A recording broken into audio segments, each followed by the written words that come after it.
ఆంధ్రప్రదేశ్ రాజకీయాల విషయానికి వస్తే రాజమండ్రి కల్తీ పాల ఘటనలో 6 ఇప్పటివరకు చనిపోయారు సార్. చాలా మంది పరిస్థితి విషమంగా ఉంది. వారందరూ కూడా హాస్పిటల్లో చికిత్స పొందుతూ ఉన్నారు. ఇక శ్రీకాకుళంలో డయేరియా ప్రబలిన ఘటనలో కొందరు చనిపోయారు.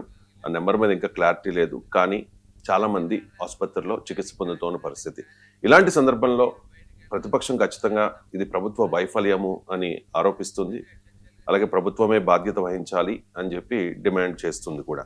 అండ్ ఇంకొకటి సార్, ఈ సత్యకుమార్ భారతీయ జనతా పార్టీ నేత, ఆయన బీజేపీ ఎమ్మెల్యే, మంత్రిగా ఉన్న ఏకైక బీజేపీ లీడర్ చంద్రబాబు క్యాబినెట్లో.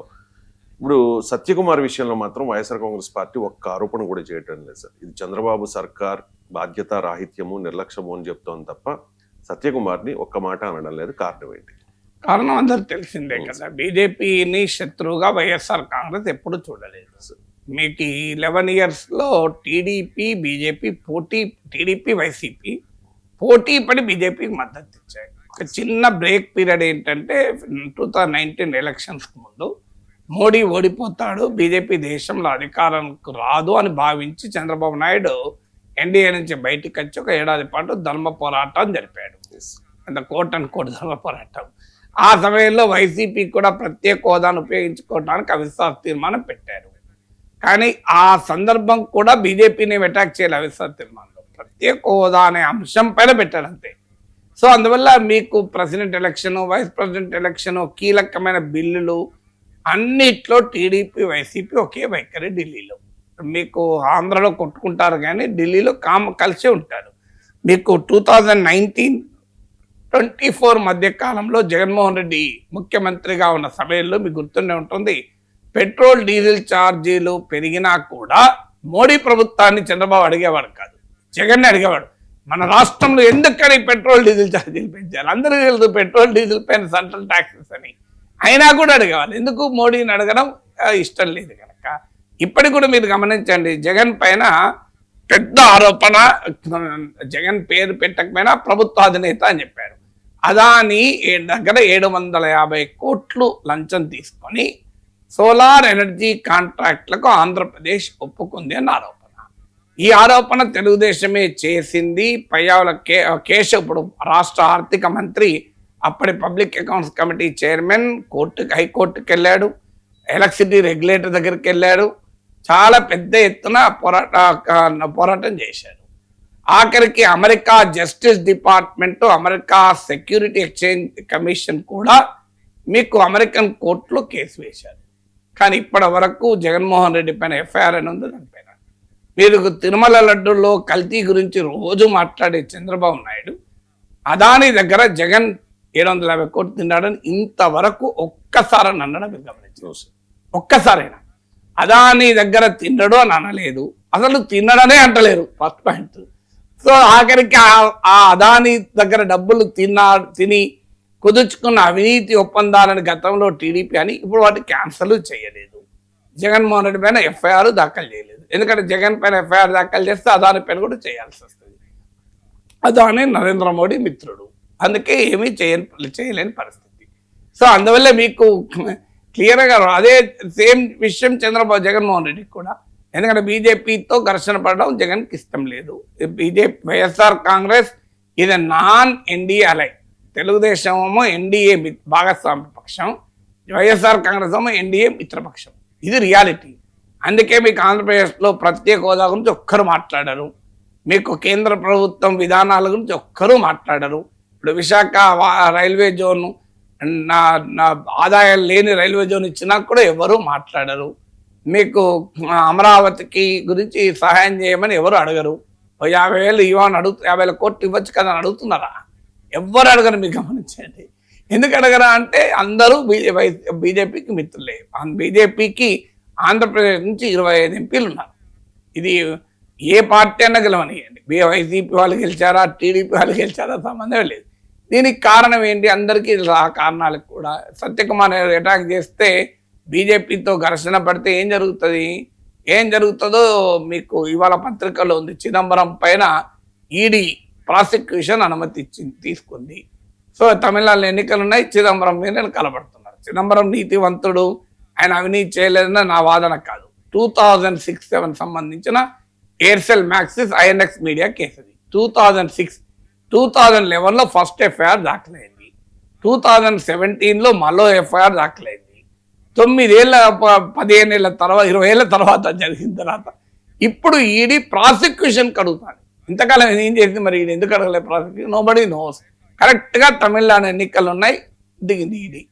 సో ఇలా మీకు బీజేపీని వ్యతిరేకిస్తే ఏం జరుగుతుందో జగన్మోహన్ రెడ్డికి బాగా తెలుసు.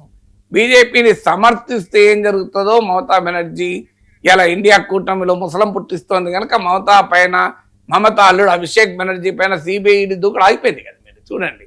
సో ఒకవైపు బెంగాల్లో తృణమూల్ కాంగ్రెస్ వర్సెస్ బీజేపీ రాజకీయం నడుస్తోంది. అసెంబ్లీ ఎన్నికలకు ముందు ఏమన్నా చేస్తారో తెలియదు అధికారం కొరకు, కానీ ఇప్పటి వరకు అక్కడ ఏమి లేదు హడావుడి. ఎందుకు లేదంటే ఇండియా కూటమిలో ముసలం పుట్టించడంలో మమతా బెనర్జీ సహకరిస్తోంది కనుక ఓవైసీల పైన ఏనాడు సిబిఐ పోదు, ఎందుకంటే ఓవైసీల ఎజెండా బీజేపీకి ఉపయోగపడుతుంది కనుక. హేమంత్ బిశ్వాస్ శర్మ కాంగ్రెస్లో ఉంటే సిబిఐ కేసులు ఉంటాయి, ఇప్పుడు ఏ కేసు ఉండదు కనుక.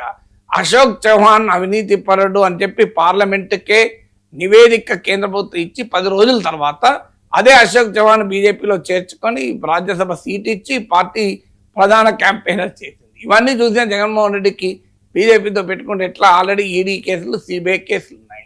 11 ఏళ్ల తర్వాత కూడా తెలుగుదేశం చంద్రబాబు నాయుడు ఎంత ప్రయత్నించినా కూడా జగన్మోహన్ రెడ్డి పైన ఉన్న సిబిఐడి కేసులు 1 ఇంచు కూడా ముందుకు ఎందుకు జరగడం లేదు?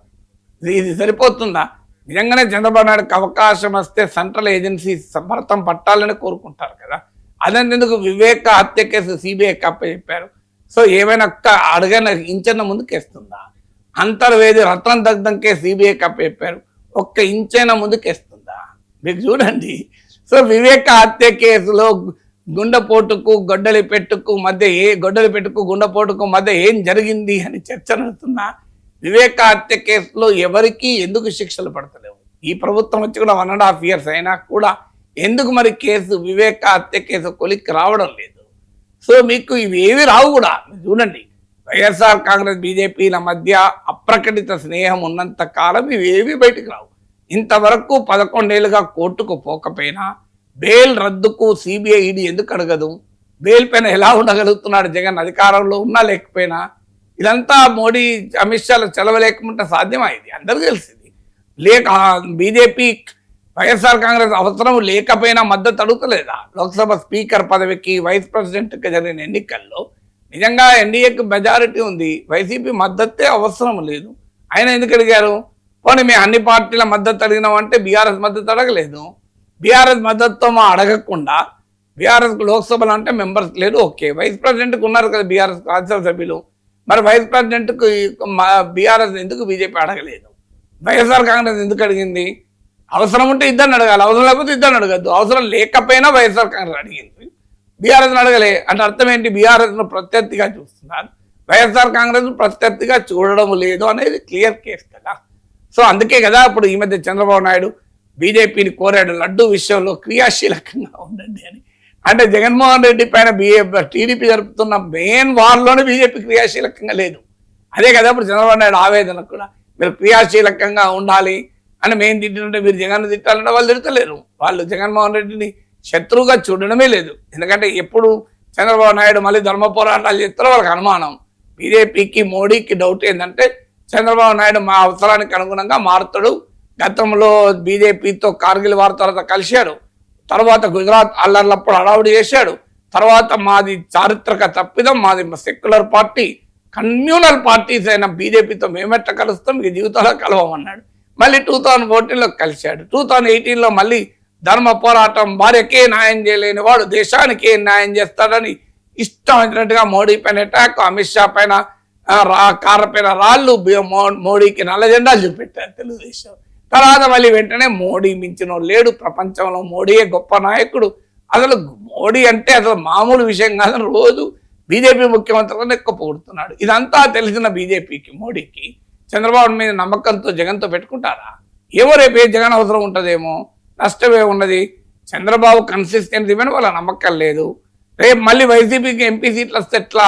అందువల్ల ఎన్డీఏకు వైసీపీ కావాలి, టీడీపీ కావాలి. అందుకే ఇద్దరితో ఫ్రెండ్షిప్.